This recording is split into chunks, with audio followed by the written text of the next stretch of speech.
After months of hard work, applying to different universities, securing your I-20 and tracking multiple Telegram groups, you finally managed to get your F1 visa interview slot.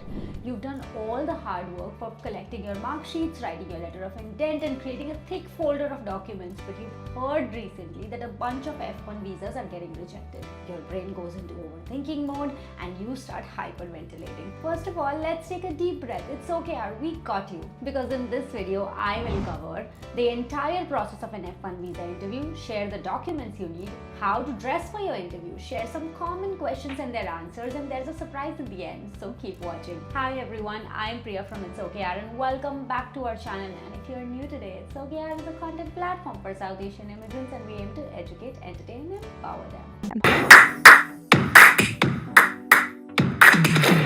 And if you are aiming to secure a degree from a prestigious American university, the F1 visa is your golden ticket. But the American education system needs you to clear an F1 visa interview process. So let's understand how. First, book your appointments. You need to book 2 appointments. One at the Visa Application Center VAC for submitting your biometrics data. This includes taking your photograph and fingerprints.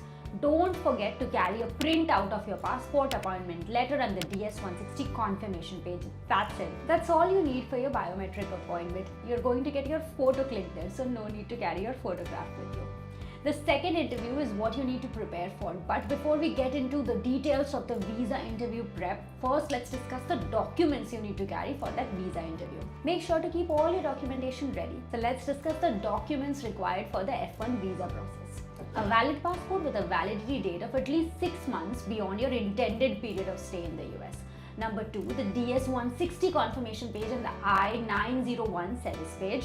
Number 3, application fee payment receipts. Number 4, financial proof showing you and your sponsor hold enough funds to meet your tuition and lifestyle expenses in the US. Now this could be proof of your education loan, bank account details, ensuring that you have sufficient account balance.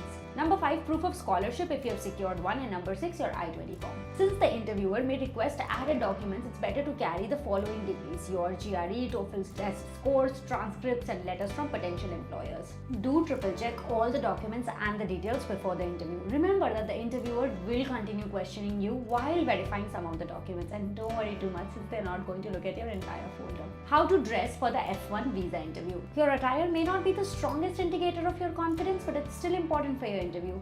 Use these tips before dressing up. Number 1, wear something comfortable and formal. The idea is to not be disturbed by overtly tight or loose-fitting clothing. Only wear a tie if you are used to wearing one. You don't want such distractions during your interview. Maintain a decent facial get-up. For guys, trim your beard, have a presentable haircut, and it's also a good idea to cut your nails. Make sure your shoes are clean and polished. Before I start sharing some common F1 visa interview questions and sample answers, let's discuss what the visa officers are looking for when they are interviewing someone for an F1 visa. Note the visa officer wants to confirm your intention of studying in the US. And what do I mean by intent?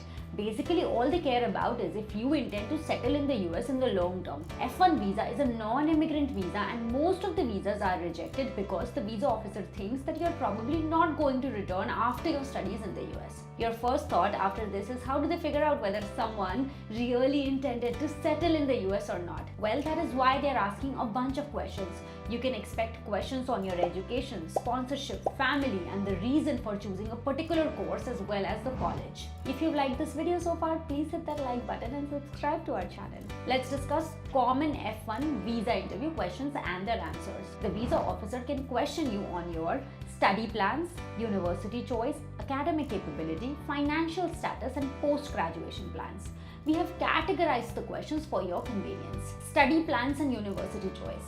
For that, you can get questions like, why do you wish to study in the US? You can answer something like, the advanced research facilities and teaching methods in the US have helped countless successful people in the past. I wish to follow the same path. Or depending upon what you are studying, you can talk about the fact that there are more options in the US. You want to learn, get exposure, build your network with students from around the globe. The key here is be specific and to the point. The next question you can get is, what specialization will you choose for your degree and why? You can answer something like, I will specialize in XYZ because I see a future for myself in this industry. My past internships and projects also show my passion for this specific field, but keep your answers to the point. Why did you apply to this particular university specifically? In your response, show the interviewer that you have researched the university well and explain why it is the best choice for you to study this major. You should be able to tell how you will benefit from the ranking of the university, faculty, programs, student organizations, alumni network, and more. A sample response could look like, XYZ University was among my top 3 choices along with ABC and DEF. Their reputation for producing top-tier talent in my preferred stream of education and their strong alumni network and great faculty seems a perfect fit to meet my career aspirations. Why not continue studying in India? Give an honest answer. You can say that you feel like you are ready to get some international exposure and partner with a much more diverse group of students.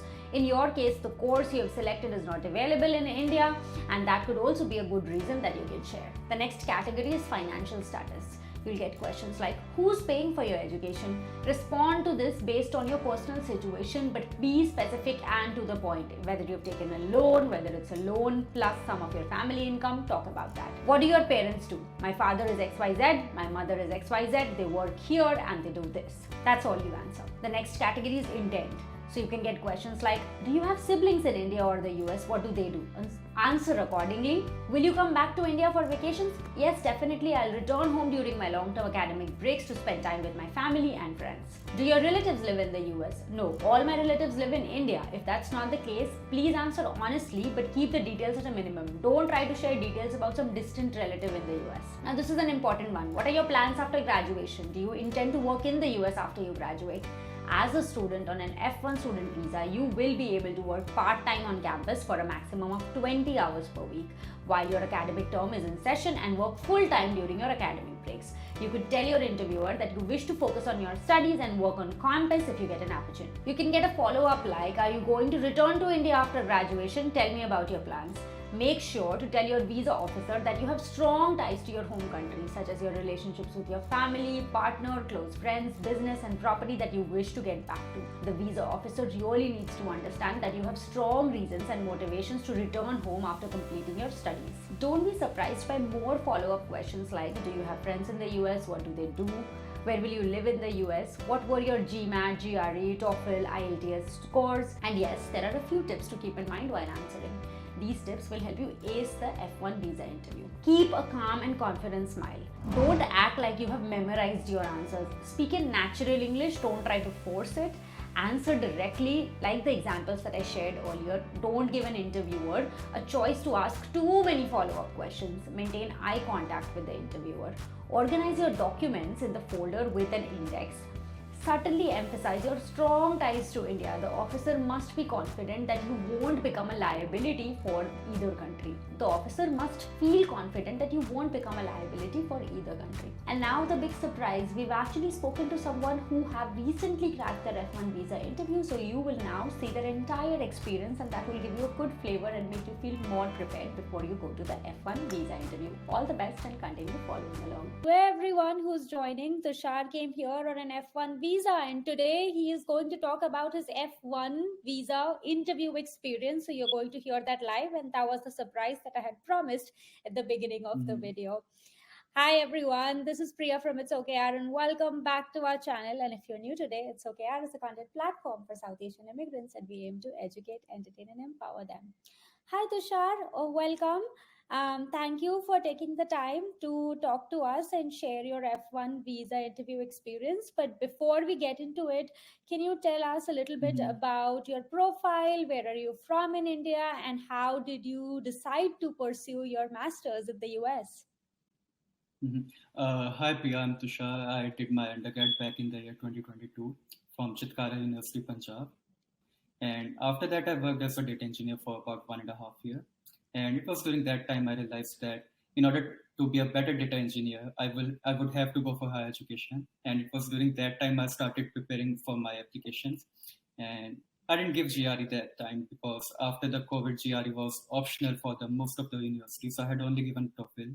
And after giving my TOEFL, I had applied to various universities.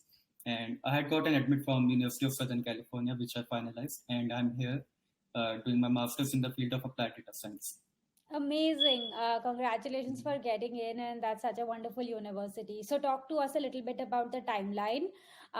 When did Mhm. you actually appear for your interview? What year did you end up coming? What month? Just give us a little bit of the specifics, and then we'll get into the experience. Yeah, actually at USC I had deferred admit. Earlier I was going to the Syracuse University in the year 422, and it was 1 week before my interview that I had gotten admit from the USC for the spring intake. And during that time I had to cancel my visa interview and postpone it as I wanted to come here to the USC. And later on I had to schedule another interview for the month of December, and my interview was held on 13th of December at Chennai Consulate. And when was your session supposed to start here? It was supposed to start here on 13th of January. 13th of January. Okay, so 13th December, you go through your actual interview process. So before Yeah. your interview process, talk to us a little bit about how easy or difficult was it for you to find a slot, Mhm. what documents you needed to prepare, and then we'll talk Mhm. about your biometric and interview process. Yeah, actually, the interview process was a bit hectic. I had to monitor the slots regularly, and I had a tension at the back of my head that the time is approaching and there's not that much time to prepare for the interview and to find a slot and prepare for that. And I had to look for the slots regularly, around 3 to 4 times a day. And luckily, I was able to find one. And for me, interview wasn't that hard. They only asked me two questions: that So, which wha- university are you going to? Yeah. So one question I have before that. Mm-hmm. So you got your slot and you booked two slots, one for biometric and one for the actual Yeah. interview. Is that correct? What Yeah. documents did you carry for your biometric? For biometric, I had carried my application visa, DS-160. DS-160, and there was visa confirmation application form which we have. And I think I was carrying all the documents both for the biometric and for the interview, as Okay. I didn't want to miss something. Yeah. So do you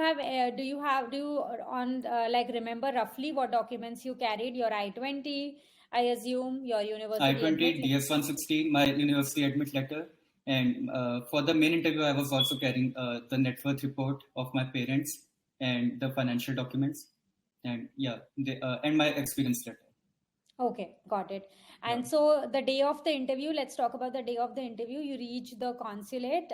What consulate were you at? I had my interview at the Chennai consulate. At the Chennai consulate. So you Yeah. fly into Chennai, and at the day, how long did it take for that entire process to happen? Actually, my interview was quite short, and it didn't last that long. I had my interview at 9 a.m. in the morning, and there was a queue. I had entered the consulate at 8:30. They allowed me in half an hour before, and my interview didn't last that long. They asked only two questions that time. One was which university are you going to, and how will you fund your education. That's all. And can you tell me how you answered? How will you fund your education? I told them that my parents will be funding my education, and other than that, I have an education loan from Punjab National Bank, and that's all. And did they ask for any documentation when you said your parents were going to fund it? No, they didn't ask for anything. And what documents were you carrying to show proof? It was just like bank statements or other Yeah, I other was stuff? carrying the bank statements, the bank statements and the net worth report. Yeah. Okay, awesome.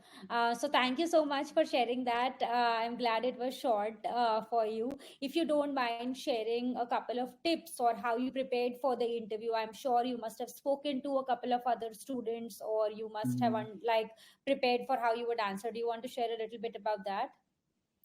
For the interviews, I had given a couple of mocks to few of my friends, and that made me feel a bit confident. And one thing I had followed during the interview was I didn't look left or right or any other lane, because when you're in the line, you see people who are getting rejected, and that may make you anxious. And I tried to avoid looking left or right or anywhere. I just looked at the visa officer and maintained the eye contact. Maintain the eye contact, answered confidently. And when you were preparing for your interview, what kind of questions did you prepare for? There are standard questions which you can find online on Google, like which university are you going to, how will you fund your education, do you have any relatives there, And do you have any work experience? Why are you going for higher education like that? There are many questions which you can find on Google. And just And send the them way and your then- preparation style was very much like whatever they asked, just answer to the point, maintain eye contact, and don't look here and there. Correct? Yeah, yeah. Okay.